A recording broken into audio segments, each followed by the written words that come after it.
Y'all not making enough noise for Sarafini and her Gold series, and I'm here to nip that in the bud. Let's get into it.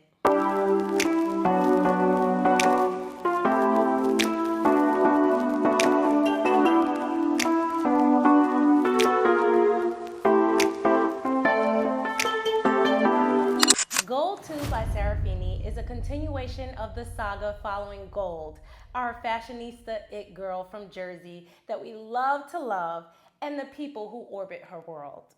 We pick up right where book 1 left off, diving deeper into love, power, and betrayal. You cannot read book 2 without reading book 1. So don't even think about skipping ahead. You will be lost in book 2 without context from book 1. So if you haven't read Gold, go ahead and stop this video, save it, and start reading immediately. Thank you. At the start of Gold 2, we find Gold in the aftermath of having just been abandoned abruptly by Rich, her wealthy, 12 years older, married, kinda sorta almost boyfriend. She's in Atlanta at her best friend India's behest, working on the set of a film as a makeup artist. And she's sworn off men. For now. India, on the other hand, is thriving in New York City with her wealthy older man. She's living her best life, traveling and settling down with her boyfriend E. He's meeting her parents. She's learning more about him than he's ever revealed to any woman before. And it just seems like their relationship is on the up and up. Tiffany, Rich's wife, is on the verge of going to prison for her involvement in a financial scheme concocted by her white boss. The same white boss she hired Maurice, an associate of Rich's, to take out. Now that's an important name you're gonna wanna remember. But Tiffany spends most of the book in prison and out of the way, and nobody's happier about it than I am.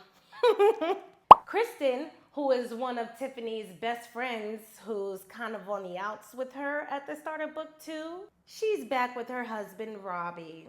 After her torrid affair with Chucky, who's like a younger brother to Rich, was revealed. Kristen's not happy. Kristen is also pregnant, and the baby's not her husband's.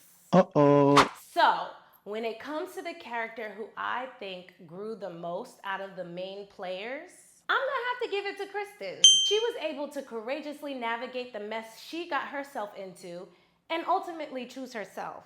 When she decided to go back to her husband for her kids' sake at the end of book 1, at the start of book 2, she was allowing Robbie to continually punish her for cheating on him. Now, was she right to cheat? No. Did I enjoy the cheating? Well, yes, it's a book. But Robbie was definitely dragging it. And I was all too thrilled when she finally had enough and asked for a divorce.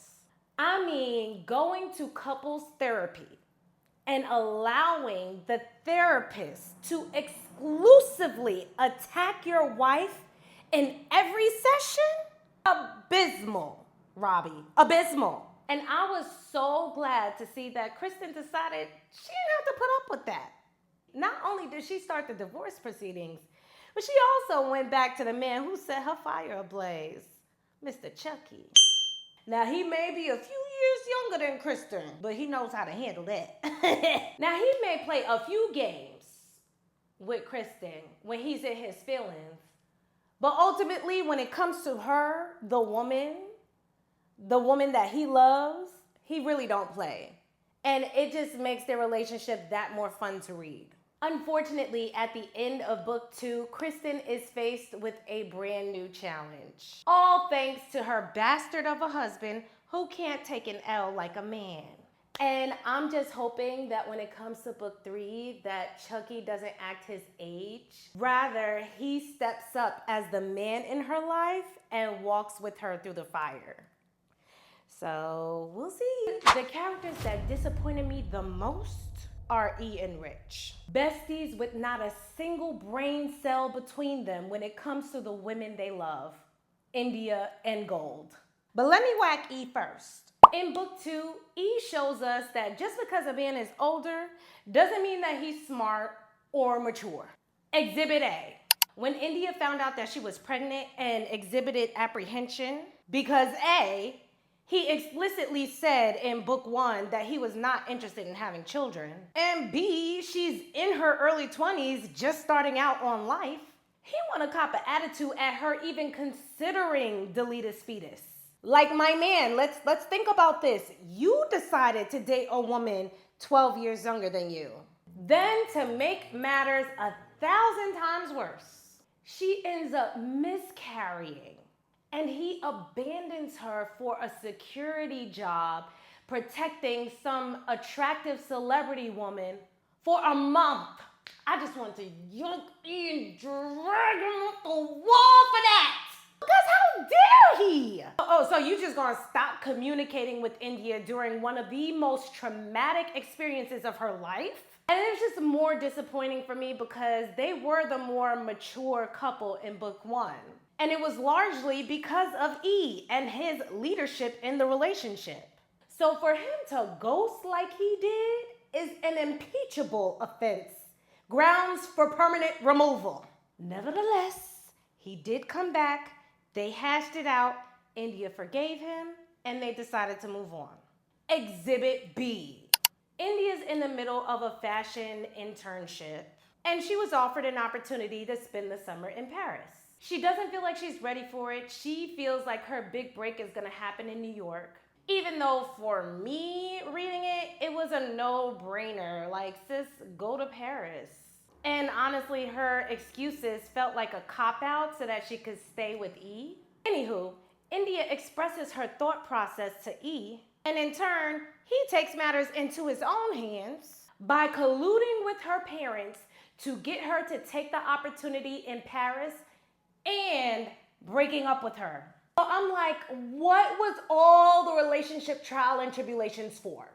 What did we go through all of this for if you were just gonna break up with her? And who the hell are you to be having secret conversations and making plans for her life without her consent? Certainly not her daddy. You're supposed to be her partner. And no matter how right you were, you was dead wrong for that, E. And you deserve a few lashings. Nevertheless, I'm rooting for E and India to work it out in book 3. Oh, Rich. I bet you thought I forgot about you, but I'm coming down your road right now. You, sir, finally have gold back. Well, kinda. We'll get into that in a minute. And when you finally have her back in your grasp to the point that when she's the other dude, she's not even orgasming because she has heart eyes for you. You are so deeply ingrained in her brain, she can't even enjoy her other niggas. She's out here gushing about you in magazine interviews. So in turn, you decide to ghost her after brushing her off when she asked you if you was coming to her salon opening / birthday party. Have you lost your mind? I declare Rich and E are birds of a feather, truly. I was so appalled at how these 33-year-old men were acting like juveniles. And do you know why Rich went cold on Gold and ghosted her? So he could surprise her at the salon opening. He wanted to make her think he wasn't coming, then show up with this grand gesture of a gift so that she would fall into his arms. What the dummy forgot is that Gold has options, and those options came to shake the table. Enter Maurice. I want to preface this by saying I am ultimately rooting for Rich and Gold to be together. But that Maurice, he was giving Rich a run for his money. And literally. Like, I was never 100% sure of his intentions with Gold. Maurice kind of gave Mr. Steal Your Girl. He first met Gold in book 1 while she was on a date with Rich. So for him to come up behind Rich like that, to scoop Gold up like that, made me wonder if he was genuinely interested in her for her, or if this was just a pissing match. Jury's still out on that. But while they were together, listen, Gold and I had a time, okay? Maurice, just like Rich, was wealthy, attractive. He was romantic. He gave lavish gifts. They went on these incredible dates. And most importantly, he put my girl through the mattress. I was having such a good time reading about Gold and Maurice that when it came to the point that ultimately Gold started seeing Rich again, I said to myself, hey, why not just make this a why choose?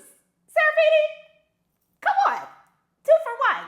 Let's make it happen. You can be both, meet in the middle, dance all night. But the final chapter showed me why that just cannot be. And why Gold should have made a choice when she had the chance. Because ultimately, 2 competitive, bullheaded alphas are not going to go gentle into that good night when it comes to her. And I fear a choice may have been made for her at the end of the book. And we, as the readers, don't know who came out victorious. Sarafini is masterful at writing this Gold series to be a page turner. It's constantly moving, constantly going forward. The plot is just churning and churning. You have to know what's happening next, and then bam, cliffhanger. So ultimately, the biggest plot twist came at the end. Because again, what do you mean Rich showed up to her salon opening / birthday party with a life-size cake covered in authentic gold bricks? What do you mean all the men that Gold has dealt with in the last year are in the same room at the same time at her salon opening? And what do you mean Gold is pregnant? Honestly, it really shouldn't come as a surprise as she was both Rich and Maurice Raw. But dang! Now we have a who's the daddy situation after they both just fought each other to the death. The pressure is getting worse.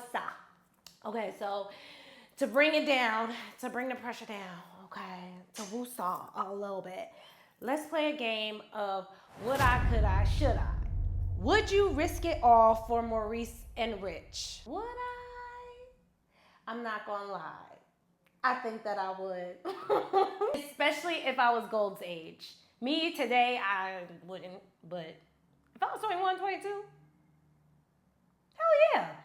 And I certainly would not know how to communicate what I wanted or even know for sure exactly what I wanted. So I'd probably keep both on the hook for as long as possible. I mean, getting spoiled and dicked down by 2 rich black men, yeah, that's hard to turn down. Could I, in theory? Probably. I could see how I could fall into a situation like that. Should I? Absolutely. Because I'd be young. And when you're 21, 22 like Gold, you're supposed to make dumb decisions like that. Would I survive this friend group?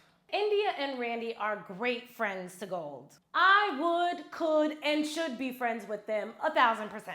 It's that Tamia that has my eye twitching. That raggedy heifer is supposed to be Gold's so-called friend, but sold her out to her brother Stone, who Gold went no contact with in book 1. Everybody knew this. Then started messing around with him in book 2 behind her back, all in the name of a come-up. Tamia saw Gold and India dealing with wealthy men, got jealous, and decided to cut her friend behind that. So Tamia, she'd be blocked. I can't do it with her. Would I trust these characters in real life? Would I? No. Could I? I could see it, especially if I were younger, because all of them offer a false sense of security in some way, shape, or form. But should I? Hell no. I don't care if I'm 22 or the age I am right now. None of these characters can be trusted. And honestly, that just makes for a juicier read. Gold 2, 5-star read. Sarafini has done it again. She hit us hard with the romance, the fashion, the mess, the betrayal, the drama, and everything in between. If you love messy, high-stakes urban romances with characters that will have you yelling at your Kindle, I present. The Gold series is for you, okay? Read it today. And when you finish it, review it wherever you give your reviews. Please take the time to rate it. And if you can, write some form of review. I believe Sarafini's talent deserves way more attention than it seems like she's getting. And I want to lead the charge in making sure that everybody knows about her, reads her work, and enjoys it as much as I am. So tell a friend to tell a friend. That's it for this week's video. Thank you so much for watching. Be sure to like, share, and subscribe if you enjoyed this video, if you enjoy my page. Also, follow me on Goodreads. Like I said before, I write reviews for all of the books that I read, and they are detailed. So follow me on Goodreads. It's Candace Atkins. Follow me across social media at Candace_Atkins. Again, like, share, and subscribe to this YouTube channel. I'm out here talking about books and combining my love and passion for romance novels and my acting career together. So I'm so excited to be putting out more content in that vein. And yeah, I'm just building. And I'm so happy that you're here. I'm so happy that you're watching. I'm so grateful for you and your viewership and, you know, your engagement with my content. And that's all I have for now. So as always, stay booked.